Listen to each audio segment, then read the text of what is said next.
There's a trend that's been going around where people try and find the origin of an online image. Not just any image, these are usually cursed images or are used in a creepypasta. The most popular of which has been the search for the infamous Jeff the Killer image, a search that is still ongoing. The internet is a place that has many nooks and crannies where these images could hide. With how easy it is to right-click and download an image from any website, it can become so easy to stockpile something that no longer has a digital footprint. This has led to many finds over the years, but some images are harder to locate than others.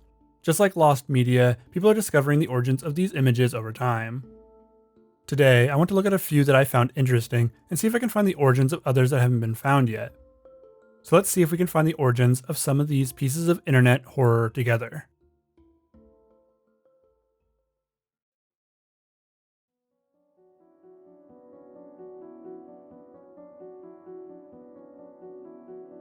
Anomaly is a creepypasta that I covered in my image creepypasta iceberg. It's one of my favorite from the genre and is definitely one of the most well written. I can go on for a while about how great this story was, but that's not why we're here. Anomaly is told through a series of images that the narrator of the story acquires. The images, he claims, come from a collection owned by an eccentric old man. He was collecting these anomalous images over the years. He'd agreed to allow these images to appear in a book with the company that the narrator was a part of. Something happens and he ends up pulling out of the project. In order for these images to still find their way into the world, the narrator takes to 4chan. There he uploads some of the images that he can find, each with a section of what the image is about. That is the setting of the story, but the interesting part are the images themselves. The images are about all sorts of historical and fictional anomalies.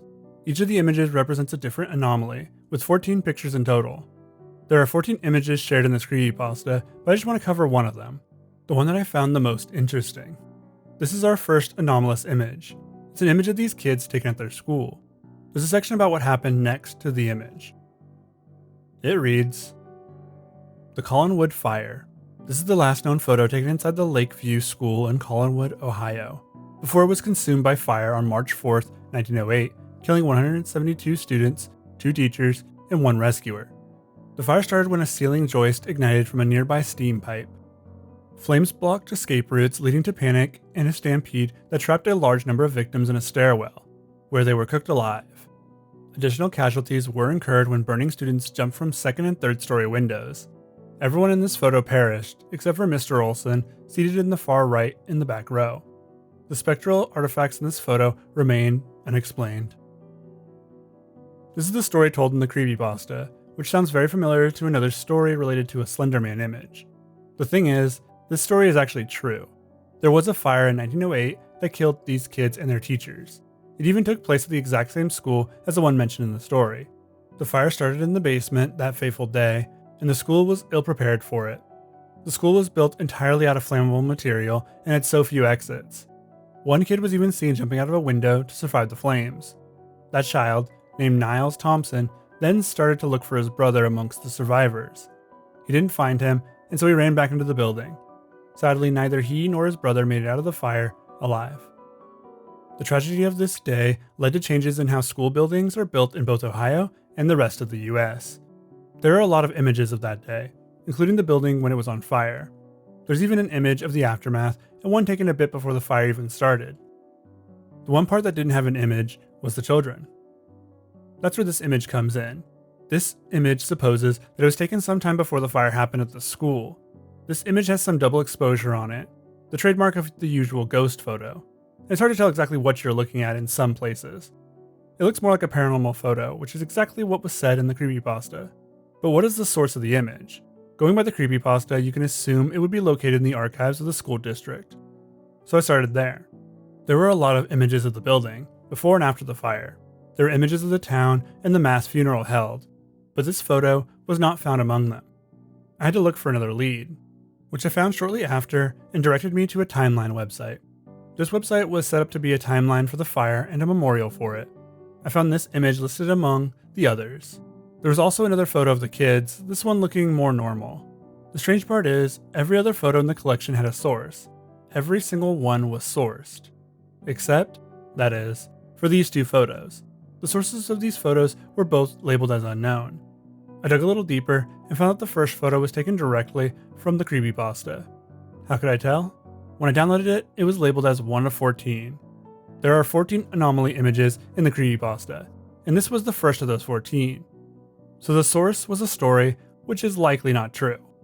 So then what is the true source of this photo? Well, that's a hard question to answer. I searched through each and every identical photo I could find through image searches.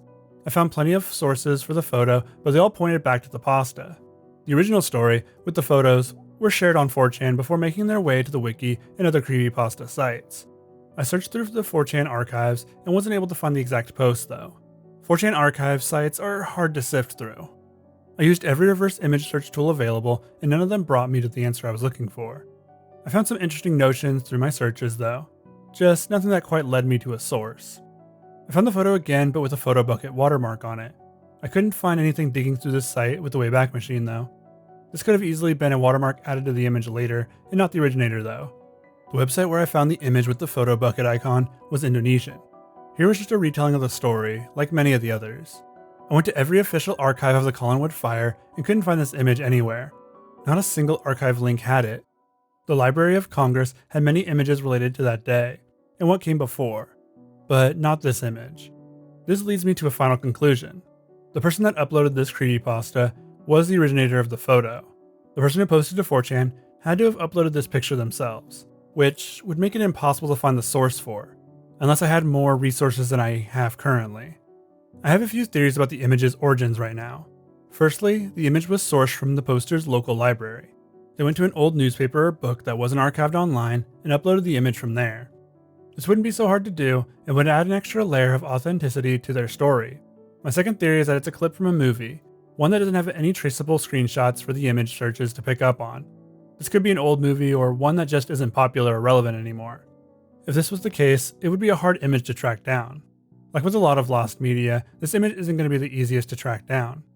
With this video, we can at least get more eyes on it. Then together, we can find the source and put it all to rest. Even with everything available on the internet, some sources are still hard to locate.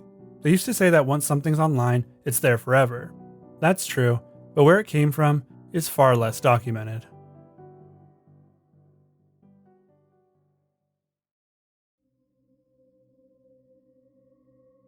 Check the Camera is a creepypasta and not one of the best written. It's a super simple story about a mother living with her son and daughter, and also her partner. One night the mother woke to her son sleeping on her floor. When she asked why he was doing that, he explained that he was hearing strange noises. The son was the only person living downstairs, as everyone else lived in the rooms upstairs. The strange happenings got worse. Every night her boyfriend would wake up to hearing sounds of someone running up and down her stairs. Of course, no one was there when he would go look. It all came to a head when the son yelped in pain one day. He looked under his shirt and saw a large scratch mark on his abdomen. The story comes to an end when the son explains something he'd seen. He claims to have seen something that looked like a bloody face wrapped in a sheet. A week later, he'd taken his own life. In the note he'd left behind was a single phrase: "I got it, Mom. Check the camera." Now this story is not that great. There's no real horror to it and it's written pretty poorly. That all said, there is one thing the story does well. At the end, it shows this image. This is the image that was found on the camera. It's of a creature that was described as a bloody face wrapped in a towel. And well, it's pretty creepy. It's a little pixelated, but that only adds to the creep factor. This image has haunted me for a while. I have a fear of something, anything, looking through a window at me. It's irrational most of the time. Images like this will set off my fight or flight though. It could have been less scary and still done it, though we all like being scared from time to time. That all said, where does this image actually come from? I started with the usual tools. Google reverse image search is my favorite starting point for any image search. It took me to a few websites with several using this image for their own stories. There are a few Spanish and Portuguese stories, basically retelling the same story with the image attached at the end. You can't really tell this story without the image. I followed some other sites and found less grainy versions of the image, but no major leads yet. There were quite a few sites with the image listed in a collection of creepy images. That was mostly what I was finding. Places where the photo was saved in a collection, along with images like the rake and other unsettling internet finds. Through my searching, I was starting to go down several websites that didn't exist anymore. I used the Wayback Machine when I could. Without it, I wouldn't be able to see too many of the image sources. Then I found the source. Well, part of it anyway. On a website called GermanyInfoSite.com, I found an image. It was the window with no monster outside. Just a clean shot of the window looking out into the dark night. This website was set up for military housing. Those that served in Germany could live in base housing, which is exactly what it sounds like. It's housing provided for military members and their family. It's usually located on or around a military base. The website had many pictures related to the housing, and then you find this image of the window. You even have images of the window being open. It looks like someone let the monster inside. So here's the background for the image. Now, where's the monster that was added later? Well, that search didn't bring up any results. We had the window, but the monster was nowhere to be seen. It was likely edited in by the first person to upload the creepypasta. Since a lot of them are anonymous, we may never find that original source. We were lucky enough to find the image of the window. The website that it was attached to was almost lost to time, if not for the Wayback Machine. My search for the monster may continue, but I feel confident that it won't be long until it's found as well.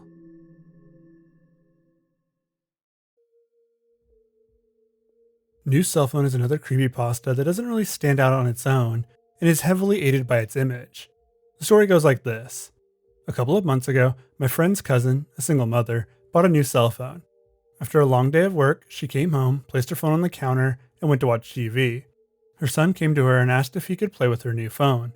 She told him not to call anyone or mess with the text messages, and he agreed. At around 11:20, she was drowsy, so she decided to tuck her son in and go to bed. She walked to his room and saw that he wasn't there. She then ran over to her room to find him sleeping on her bed with the phone in his hand. Relieved, she picked her phone back up from his hand to inspect it. Browsing through it, she noticed only minor changes such as a new background, banner, etc. But then she opened up her saved pictures. She began deleting the pictures he had taken, until only one new picture remained. When she first saw it, she was in disbelief. It was her son sleeping on her bed, but the picture was taken by someone else above him, and it showed the left half of an elderly woman's face. The image attached is this one. It's supposed to be an old woman's face, but many have pointed out that it almost looks like a dummy's face. It's kind of hard to make out any specific features on the face either, just like an elderly person, which is all we were told in the first place. This image looks like it came from a movie to me. I'm not sure which one, but it looks that way. I couldn't find any movie connections while looking for the image. In fact, most of what I could find around this image was just reposts of the story. That's starting to become a trend with these topics. This was making initial searches kind of hard. Reverse image searching this one took me to some really strange websites. Most of them were what you'd expect. A creepypasta website, a website dedicated to sharing spooky images from around the world, and several Russian language sites. I wasn't sure what to look for beyond that. I crept through more pages and wound up on a site that claimed to have the original photo. Or at least, where it was first posted. That, of course, was 4chan. Here's that original post back in 2008, even has the exact same story attached to it. The image here is called ghost.jpg. That doesn't give me the best lead, as there are millions of files named that. The original thread is something I can look for, though. I couldn't find the thread, but I found a Reddit thread discussing the post. In it, they mentioned trying to reverse image search the photo and finding no results. This was back in 2010, so the image would have been online for at least 2 years prior to this. There were plenty of people talking about the photo and what it could possibly be in the comments. Several mentions said that it appeared more like a dummy than an old woman, which I mentioned before. A few others pointed to the movie Dead Silence as an immediate thought, while others pointed to Slappy from Goosebumps. Most people were amused and scared by the image and story combination. Most didn't believe that it was real, of course. It had all the trappings of an early creepypasta for sure. What surprised me was how everyone was calling it an old story, even though it was only posted 2 years prior at that point. The internet moves way too fast for its own good. Near the bottom of this post is where the most interesting comment was. There's an image analysis done on the photo. It came back with suggestions that the image was photoshopped or edited in some other image editing program. This was due to how different parts of the photo had a different amount of saves on them. I'm not sure how they determined that, but it was good enough for me. Another post tried to flip the image to get a new perspective on it. The claims for this were that the image of the face was actually just a blanket or the bed at an odd angle. I couldn't quite see what they were referring to, but I'll flip the image and let you guys take a look at it. The question wasn't necessarily if the image was altered or the face was just an upside down blanket though. It was where it came from. The two parts of the image I couldn't find separately, and I wasn't going to look up images of a sleeping child either. So as far as I can go, the image was first posted on the 4chan thread. It was probably created by the originator of the story, but finding the exact results is a little hard.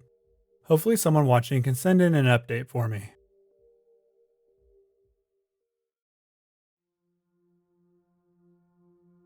For this next entry, I want to talk about a more well-known creepypasta image, or set of images. One of my favorite creepypastas is Zago, he who waits behind the wall.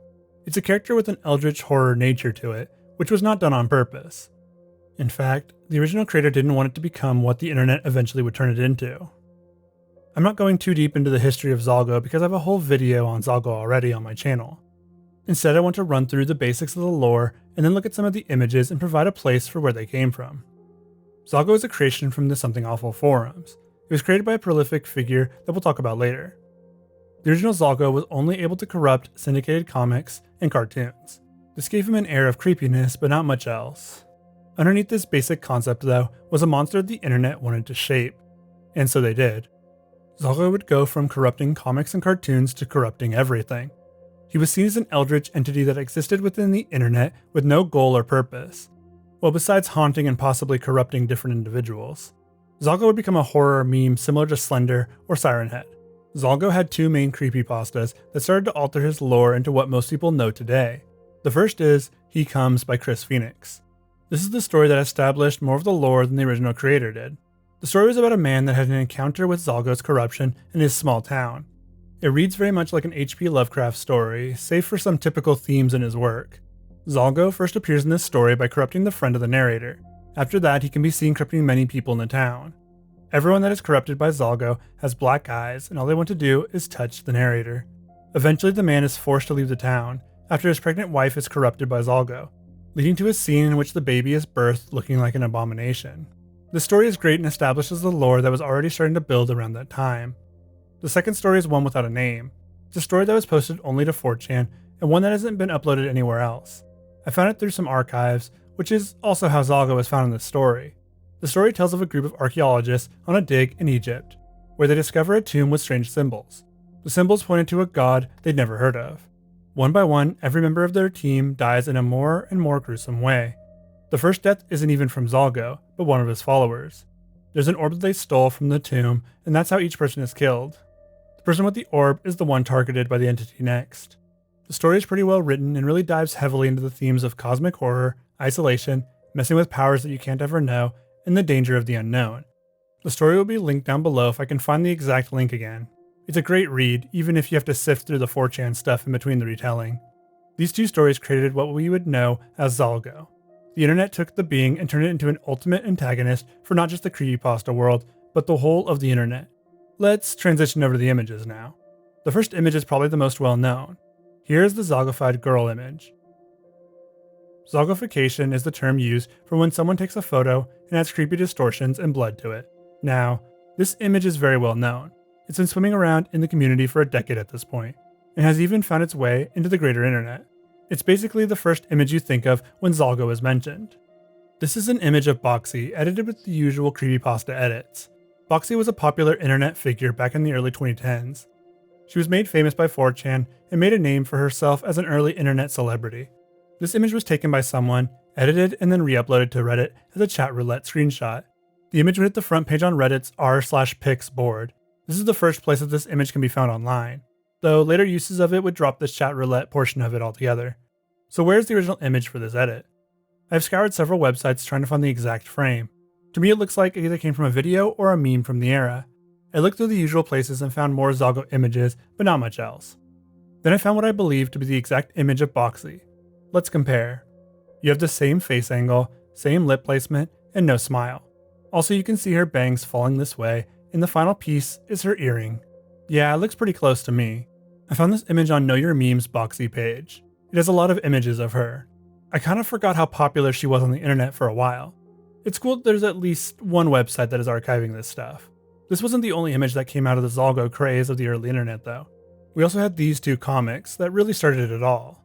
These are easy enough to find as the creator of them is rather prolific online. They were created by Shmorky and posted to his personal website before making their way to Something Awful, and then to the rest of the internet. The first image is a Zagofied version of an Archie comic strip. This is probably the most well known of the Archie Zagofications, but it's definitely not the only one. There's also this edit of a Nancy comic. These both were the start of Zago's journey into an internet urban legend. There are a lot of Archie comics, so it was a bit hard to find, but here it is, albeit not in English. If you reverse Google image search or do any other reverse image searching for this photo, you'll be taken to Zago before Archie. This comic is more synonymous with Zago than Archie at this point. The Nancy one was a lot harder to find. There are also a lot of Nancy comics. Every search led to a website with the Zago edit. I found plenty of Nancy comics, but it would take a while to sift through them all. Apparently the Nancy comics aren't archived anywhere where I can read them all without going through a paywall, so I'm just going to leave it here for now. These two images started the whole Zago meme. Without these two, we likely wouldn't have a Zago at all. They encapsulate the time period from which they were created. But more than that, they created a trend that's going strong today. Zago may not be a household name anymore, but he still lingers, just behind the walls of the internet.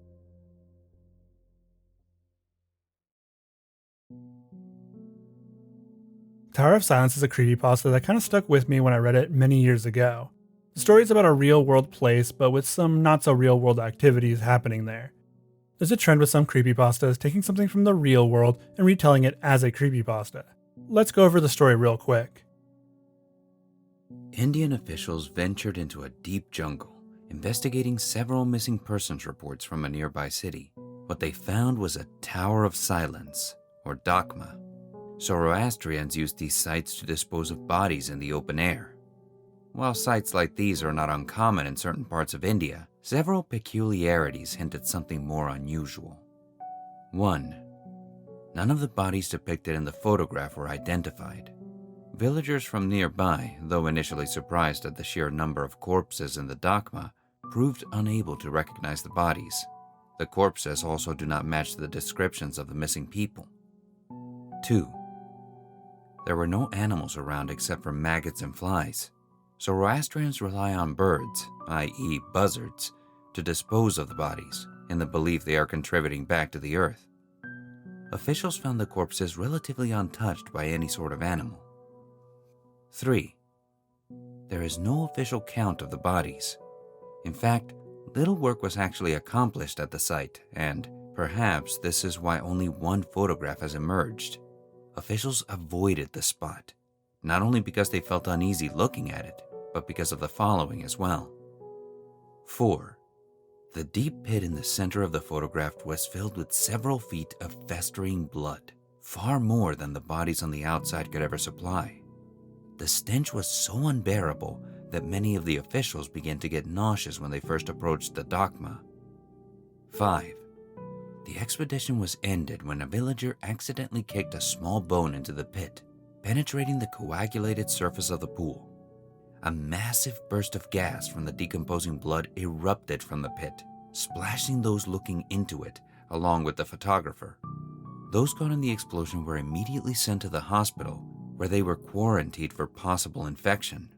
They became delirious with fever, shouting about being tainted with the blood of Ahriman, the personification of evil in Zoroastrianism, despite never having admitted having any familiarity with the religion. In fact, many of them had no idea what the Dogma was when they had found it. Delirium turned into insanity as many began to attack hospital staff until they were sedated. The fever eventually killed all of them. When officials returned with hazmat gear the following day, the site was empty. All of the bodies had been removed, and astonishingly, the pool of blood in the pit had been drained. All that remained of the incident was this photograph. Now this is a pretty standard pasta. The photo attached to the bottom depicts the Tower of Silence with this black void in the middle. That's the space where the blood was supposed to have spewed out of. It's a pretty ominous sight. This image would make its rounds from every corner of the web. There was something so off-putting about it. Of course, the story was always attached to the photo in some way or another. It was really an interesting copy pasta. The original image can be sourced rather easily, but finding the exact source took a while. Through background searches, I was able to find the image on several websites. Most of them were the creepy or morbid reality type sites. They all expressed how disturbed they were by the photo. With no context, yeah, it would be pretty creepy. Eventually, I found the image again, only this time without the certain edit. The center wasn't some black void, instead we have a pile of dead bodies. Now, this probably doesn't sound much better, but this was all part of a Zoroastrian burial rite. They would bring their dead to a Tower of Silence and let nature retake them. The original photo was found as a part of an art series by CO.AG. On his website, you can find other images taken from the same Tower of Silence. Here we can see the bodies up close and also see some others off to the side. They look pretty morbid, but it's part of their culture, so we should respect that. The creepypasta was fine on its own, but the images for sure enhanced it. The black void at the center was the draw of the story, though the dead bodies in a large circle definitely adds to it as well. The story was interesting and the image was even more so.